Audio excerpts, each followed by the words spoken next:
మన త్వరలోనే మళ్ళీ అయితే ఐపీ పెట్టబోతున్న దొంగ నమస్కారం అండి.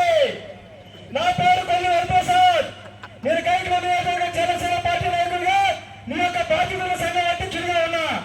2019 నుంచి 2024 వరకు కూడా కైకలూరు నియోజకవర్గంలో నీకు ఓటేసినటువంటి కాపు సోదరుల్ని, నీకు ఓటేసినటువంటి ఎస్సీ సోదరుల్ని, నీకు ఓటేసినటువంటి బీసీ సోదరుల్ని ఎన్ని రకాల